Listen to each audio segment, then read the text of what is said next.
This is the seminar on how to grow half of your paleo diet in your backyard. Homegrown food on every table is the vision of Marjory Wildcraft's organization. Marjory has been featured as an expert in sustainable living by National Geographic, and she is the creator of the video series Grow Your Own Groceries, which has over 300,000 copies being sold worldwide. Let's give you a round of applause. Thank you. Can you all hear me? Is this doing pretty good? Okay, good. All right. Yes, we have the real foodies here. Yes, I'm going to show you how to grow half of your paleo diet in your backyard in less than an hour a day. Homegrown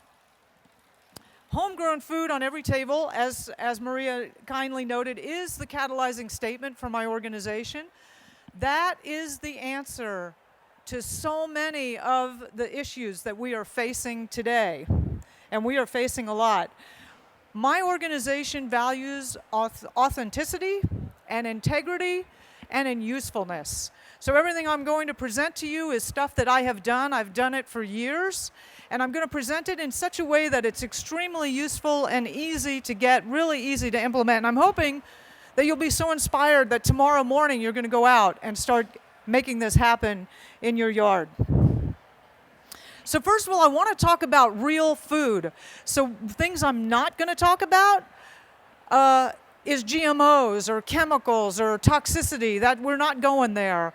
What I want to talk about is clean food. This is healthy food. This is nutritious food, colorful, vibrant, alive food that you're really proud to serve your family. And the reason that I have that catalyzing statement of homegrown food on every table is because every night I sit down at the dinner table with my family and I'm looking at a plate of food that I've grown. And you know what? I'm like, yeah, I want to get up in the morning and share this with people and do this again.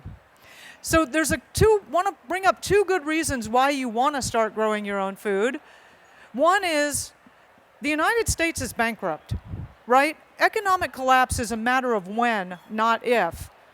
So getting ready to embrace some major lifestyle changes is a really good idea right now. I've done hundreds of interviews, literally, with people who have survived economic collapse or civil war or major disruptions. And yes, while violence does increase and that becomes a thing, and if you're the kind of person who wants to shoot people, you'll have an opportunity during those times, the main thing on a day-to-day level is people are hungry. Actually, people often starve. That is something that is totally preventable. The second reason to grow your own food is, quite frankly, the commercial food supply is toxic, right? 70% of everything in a grocery store has some form of corn in it, and almost all the corn we grow here is genetically modified. A huge experiment that, half of America is obese and has cancer and diabetes, so I don't think that experiment is working very well. Last night I was at the dinner for the sponsor. They had these beautiful chocolate-covered strawberries, and I'm thinking, oh, that looks so good. But that strawberry was the size of an apple. There is no way that was a natural strawberry, and there's no telling. That's like one of the most toxic foods on the planet, right? Grow your own food, because eating the commercial food supply will make you sick. The really good news is growing your own food is actually pretty easy. So I've got my beautiful personal assistant here, and in case you're not good with math, she's going to do the math for us, and I'm very serious about half of the caloric need for your food supply. So I'm assuming an average of 2,300 calories a day, and you can up or lower that. I mean, we got some really nice beefy. I love the men at the Paleo conference. They're all so buff, right? They're going to want a little more than 2,300. And then some of us are going to be taking care of elders and children, and you're going to want less. But let's go with this number because this is a good base, right? So if we're going with that, you're going to need about 419,750 calories, and I'm going to show you how you can generate that in your backyard in less than an hour a day. I'm not kidding. And it's a paleo diet. By the way, I came into the paleo diet when I first started years ago. It was like a dozen years ago. I was a raw vegan. I know, don't throw tomatoes at me, okay? I was experimenting with diets. And I was looking at, what can I grow sustainably? And to be honest with you, growing meat and animal products is much, much easier than fruits and vegetables. So the paleo diet not only is very sustainable, but it's actually easier than most other forms of diet. So I'm going to show you a 3-component system today. It's going to involve rabbits for meat. We're going to have chickens, and you're going to produce a lot of eggs, and then we'll have a couple of garden beds for you to grow some vegetables, color, nutrition, and all the fun comes out of the garden, I think. Let's start off with rabbits. Okay, so you harvest rabbits at about 3 months of age, and they're typically about 10 pounds for a rabbit when you harvest it. Now, when you harvest that rabbit, you're going to get about 5 pounds of useful meat from it. But you get the bonus of, and I love the paleo groups, right? Because those organs and those bones. Now look at how simple this is. This is actually my rabbit hutch right here. This is 20 feet long by 2.5 feet wide. So we're talking 50 square feet of space. And I've got divided up into 8 different cages. And I've got 1 buck and 3 breeding does, each in their own cage. And I've got 4 empty cages for growing out the babies. Now, I regularly raise about 80 rabbits a year in this system. I've pushed it to 90 rabbits a year, and if you're in an emergency situation, you've got to have food for your family, you can push it that high. I'd recommend just keep it somewhere around 80.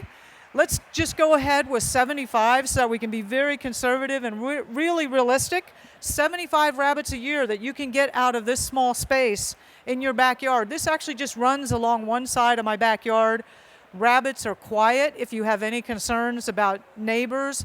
They're also very clean. There's not really any odor from them. If you have to be stealth growing food, you're going to be able to get away with rabbits in your yard. So here we go. 75 rabbits, 5 pounds of meat. And by the way, this 1 pound of rabbit meat being 893 calories, I got that from the USDA.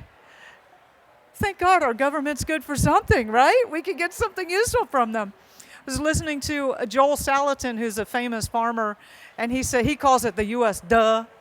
I said, okay. The U.S. duh says it's 893 calories. Look at here. 334,875 calories per year out of a 50 square foot rabbit hutch. That's amazing. Okay, the real bonus for this, and I'm so glad to be at a paleo presentation because I don't have to explain to you how good liver is and how good kidneys are and all the organ meats. You guys know that, right? The nutritional density of the organ meats are off the charts. This is the food that we really are seeking. Now, when I was growing up, I'm 51. And it was like a standard American practice that you had liver every week. I hated it, quite frankly, but that was what you did. I would not recommend anybody eat a liver from the commercial food supply now. That would be horrible. That would be like death warmed over, right? But your own animals that you're raising yourself, you know that there are no hormones, no antibiotics. You know that they've never eaten anything with GMOs. You fed them fresh greens. You know this is a healthy, vibrant animal. You're going to be able to get that deep, beautiful nutrition. And on my website at growyourowngroceries.org, we're always sharing recipes and how to get kids to eat liver and all that kind of stuff, or how to get yourself to eat liver if you don't. But believe me, this is a food source you want to be eating more of. The other real bonus from this, bones. Who doesn't know about bone broth? I mean, I love the paleo community. I don't have to convince you. If you take those bones, you simmer them down for 24 hours or so with a little bit of vinegar in it to leach out all those minerals. People who are taking those supplements for calcium and magnesium and phosphorus, forget it. Make your own bone broths and get those minerals yourself directly. So here we go. We're going to have rabbits. Now you can see we are most of the way there just with the rabbits, right? Normally I talk to groups and I say, actually I was handing out the flyers for people in here and I was saying, grow your own food. And they're going, oh yeah, I had a garden. It didn't work very well. I said, look, forget the garden. You start with some meat. This is a paleo conference. Let's eat meat, right? So we're going to go into chickens next. One laying hen lays about 250 eggs a year. Isn't that amazing? I mean, I'm just amazed. So I'm at this conference. I've been traveling for 3 or 4 days. I'm going to go back home, and my nests are going to be full. These chickens really do this. How many of y'all have chickens? Yeah, you can tell them, like, they're just producing eggs all the time. It's really quite amazing. So let's take a look at this, of just what does that turn into. What I would recommend is you have a flock of 5 laying hens and 1 rooster. Now, you don't need a rooster. The laying hens will lay eggs without a rooster just fine. But I will tell you, those guys, if you have room for them and you aren't going to piss off your neighbors too bad, a rooster is a very useful thing. Those guys really look out for the hens, and it's so touching. I've seen my rooster buddy, he'll find a big worm and he breaks it up into pieces, and then he calls and he makes sure that each one of the hens gets one. I mean, they're also protecting those hens. They really do help out. So if you have room for them, I'd recommend a rooster. But look at this, 5 hens, 1,250 eggs a year. Now, a chicken does not lay an egg a day all year long, right? They molt their feathers sometimes, and sometimes it's just too dang hot. We got that in Texas in August. Sometimes it's just too dang cold. That happens in places in the north. But 250 eggs is a very, very reasonable assumption that backyard chicken producers will tell you it's a very thing. And we'll go back to the USDA again, and we've got 63 calories. I'm just going to assume medium eggs. It's actually fairly easy to get large eggs, but again, I just want to take a middle ground and make sure that you feel that this is something that you can do. We're talking about 78,750 calories just from 5 laying hens in your backyard. Okay, so we've got the rabbit meat, we've got the eggs with the chickens, and now the garden. There's really not that much you're going to be getting out of this garden in terms of calories, 6,125 calories. It's not that much. But we really want to focus on some of that diversity and some of that color, the fiber and the tastes and the joy, the sensation of it. I would recommend you start with 1 small garden bed. So 4 feet by 12.5 feet, that's what this garden bed is here. This is an example of a perfect size bed for a beginner. Start small. You're going to have failures. Your failures are to be small. It's a lot easier to take that way. But also, you're going to be able to produce some amazing stuff with just a little 50 square foot bed. And let me show you some of the things.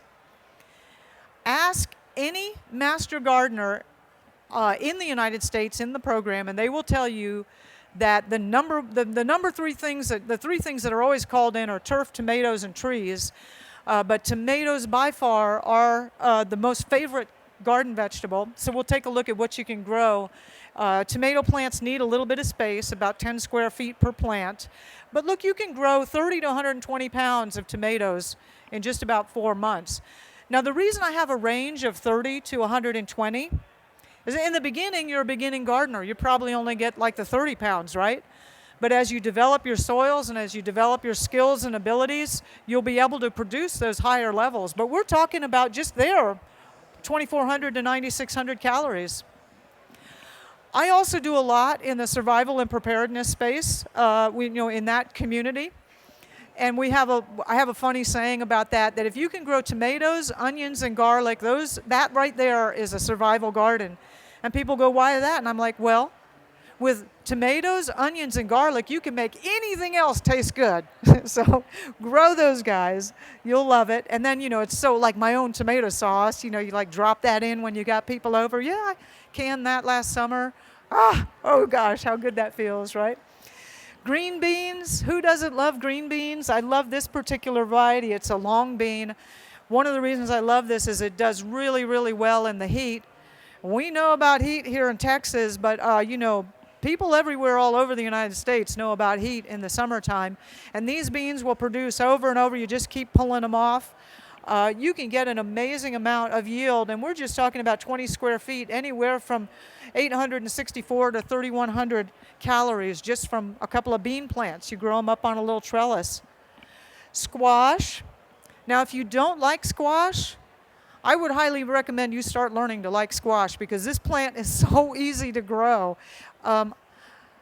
My kids, they love everything in the garden except for squash. So what I do is I chop it up into little tiny pieces and I hide it in the spaghetti or the chili or something like that. They've been eating squash for years. And I feel sorry for whoever my son marries. Like, she's never going to be able to make sauce like Mama. Because all this stuff I've been sneaking in there all these years he doesn't know about, right? But again, like at 20 square feet, you get 1,600 to 7,200 calories. Squash is an amazing, amazing plant. And look at that vibrant yellow color. Now these are my favorites. This is kale. These are the cut and come again. So I typically grow about 8 kale plants every year. I get them going in the fall, and they last all winter long. They'll last winter and spring. In fact, my kale is still going strong. It'll probably still go strong for another month or two here. And with my 8 plants, what I do is every day I go out and I'll cut like one leaf from each plant, and then I've got a bunch of kale, and I can do that 3 or 4 times a week. I'm getting 3 or 4 bunches of kale. Okay, I'm getting a sign here. I've got to move along. This is so fast. Incredible. You can grow kale. There's an organic farmer growing kale up in Maine in unheated greenhouses. You can grow kale anywhere. So the cut and come again vegetables. Carrots. Who doesn't love carrots? This is a great way to get kids into the garden. And again, I'm not a huge fan on grains, but sweet corn, those kids will go out there and eat that without you asking them. And that's another great way. Corn is not really a good crop for small home gardeners. I wouldn't recommend you start with that one, but oh my God, is that so good to eat a piece of sweet corn right directly from the garden. Strawberries, this is also something that I actually never get any of the strawberries I grow because they're always gotten by my husband and my kids. But you haven't eaten a strawberry until you've eaten one of your own homegrown strawberries. They're just absolutely delightful. So let's go back to that 3-component system.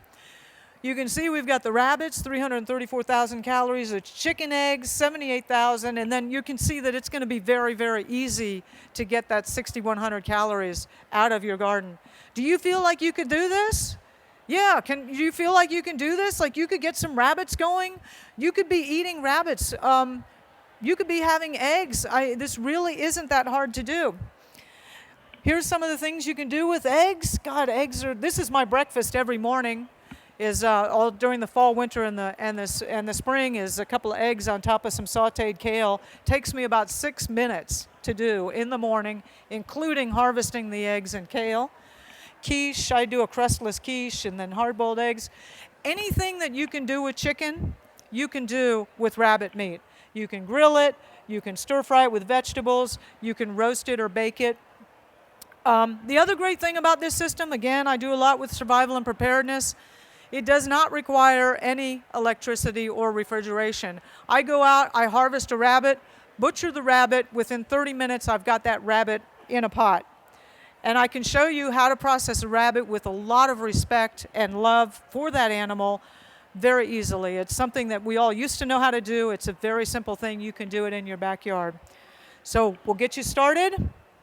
Create a garden bed. Really simple. Get that going, slap some boards together. Most places a raised bed is going to be the way to go. Focus on raising some rabbits. Each one of these steps will take you about 2 months to implement, right? Building the rabbit cages, finding the rabbits, getting the rabbit feed together. And then get going with some chickens. I love what people are doing with chicken tractors. They're turning them into little mansions and little houses and little condominiums and castles and things like that. Austin has this tour of chicken coops. It's unbelievable good fun. Come back sometime and see that. Now you are initially going to have to feed these things in the beginning. You're going to need pellets for the rabbits and grains for the chickens and fertilizer and compost for your garden. But I will tell you that the next level of this is growing half of the food for your livestock, and growing the fertility for your garden is also fairly easy and can be done in less than an hour a day. So I'm very much into sustainability, and this is the next level you're going to want to take it to. By the way, this really does only take about an hour a day. Some weekends I'm going to work for half a day, getting the garden bed up and going and transplanting, or maybe cleaning out that chicken coop. But I'm going to tell you, there's a lot of mornings when all I'm doing is I'm just checking the moisture levels in the beds, dumping some feed for the chickens and the rabbits, checking their water, and harvesting a couple of eggs and grabbing some kale or some other vegetables, and I'm running out 5 minutes. There's a lot of minutes where a lot of days that's all I'm doing. So really, on average, this is about 1 hour a day, and you could be doing this too, saving a lot of money. Now, I have a whole research organization, and we're dedicated to coming up with at least 5 different ways for a family to grow half of their own food in their backyard in less than an hour a day.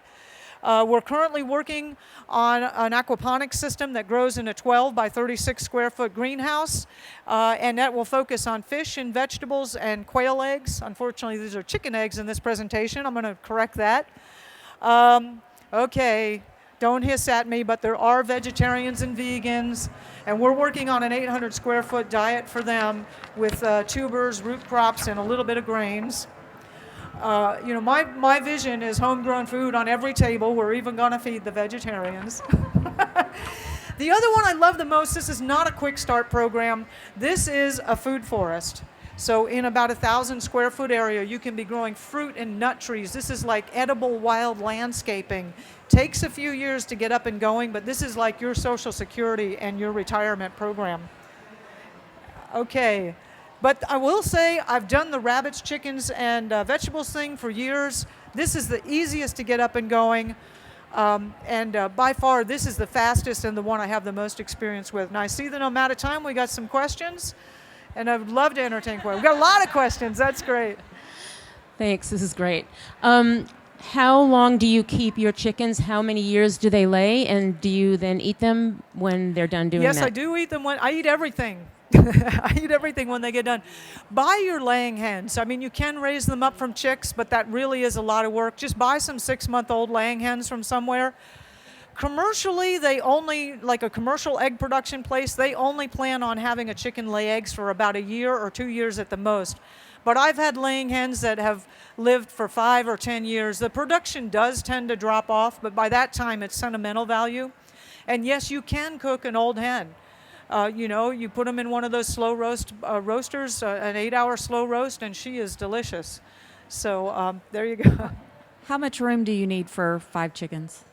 How much room do you need? I would say an average backyard-sized area would be a good thing. I like to let them run out in free range a little bit. Technically, if you just wanted to keep them cooped up, you'd probably only need about 4 or 5 feet per chicken. But personally, I feel that they need more room than that. Do you have a recommendation for seeds? Oh, yes. I would brand? recommend that you get open pollinated heirloom seeds, because you're going to want to be able to take those seeds and then grow your crops next year. And you can hit me up later and I'll give you a list of different seed companies that I'd recommend, but try to stay away from the hybrid seeds and the seeds that Monsanto is selling. So. How would you butcher a rabbit? Oh, beautiful. How old are you? I'm 9. You're 9. I don't know what it is about girls that are like 8 to 13, but they always love the butchering section. My own daughter helps me a lot. I have a video set that I show people how to butcher a rabbit, and I've had even vegetarians tell me that it's done with such love and respect that they feel that they could do it too. And I have been looking for years. I try to find my own death, I hope, is fast and easy, and that's what I find for the rabbits. If you want to know technically, I take a broomstick and I put the rabbit down, I put the broomstick over its neck and just pull up really fast, and I break its neck. And it's very quick, it's paralyzed almost immediately, so it's not in pain. And really, you can completely butcher and dress a rabbit in about 20 minutes and give it to your mom and she'll cook it up. Okay, my question is, what was the heat-resistant bean that you mentioned, and what are some tasty breeds of rabbits that you like? So the heat-resistant bean, and then what was the second one? The tasty breed of rabbit. Oh, a tasty breed. All breeds of rabbit are tasty. No, the bean is called the yard-long bean. They're sometimes called Asian beans. And they're amazing, because here in Texas, I mean, we got 110-degree days all winter long, all summer long. And they're in the cowpea family. And the cowpeas also grow really well in the heat. But they stay tender. They're really long and tender. They're really good beans. The most common meat rabbit to grow is a breed called California and New Zealand White. And I'd say they're very tasty. I actually prefer more of your mongrel rabbit. I like mixed breed rabbits. I find that the purebred rabbits that have been bred for show tend to be more fussy and more difficult. They have problems dying of heat stroke, and they're not as healthy. So get like a mongrel dog is going to be smarter. Get a mongrel rabbit, And the best time to buy rabbits. So Easter's coming up. Right now in the rabbit trade, they're selling all those baby bunnies to little girls. Right after, about a week after Easter, go look on Craigslist. You get all the baby bunnies you want for free. So, yeah. Some other questions? Yeah. What would you recommend for resources to find the best plants to plant during specific seasons for the area that you're living in? Yeah, now here's community, right? You can't really grow food in isolation. It's not nearly as fun. So if you have a neighbor who's growing food, and even if you don't know them, stop by and bring them a little gift and say, hi, I see you got those great tomatoes. Could you tell me what variety it is? Now, if you don't have a neighbor, you don't see something like that, there's going to be an organic gardening club or a master gardener association. The extension offices with the counties are so tied in with big agribusiness, they often don't have very useful information. I would say here is an exception here in Central Texas. Travis County is pretty switched on, and they're really into organics and sustainability. But your organic gardening club would be probably the best way. And people who are already growing it, they're going to know the stuff. They're going to know the good stuff, like this variety works, and they'll share seed with you. What do you feed your chickens, and what breed do you recommend? The question is, what do I feed my chickens and what breed do I recommend? So my chickens, I have a system, the next level of advancedness beyond this is I have a system where I have very little to do with my chickens at all except for collecting eggs. And I grow things for my chickens to eat. And so they're mostly eating bugs and things that I've grown for them, different grains or different fruits. If I were saying to you start out, I would start out with the best quality feed that you could get that's non-GMO and non-soy. Oats, or oats are often available, or different types of grains that you can get that are again, non-GMO and soy, and also be working with an eye toward how can you provide the feed for those chickens eventually. Now, I live here in Central Texas, and I've spent a lot of time interviewing Texans who are 70 or 80 or even 90 years old, and I said, what chicken was running around in your yard when you were a little kid? And, it wasn't those Barred Rock or those Polish whatever, and, we got thousands of breeds of chickens, and every one of them said it was the brown leghorn. I said, really? And they said, yeah, and I look it up, and the brown leghorn for this region is probably the best chicken. It really handles heat really well, and it really handles just living off of forage on its own really well. Now, that's a whole article I need to put up on my blog as to what chickens are going to do better in northern regions as well as wetter regions. But here in Central Texan, I would say the brown leghorn is going to be one of your best bets for a chicken. Thank you so much. Everybody, let's give her a big round of applause.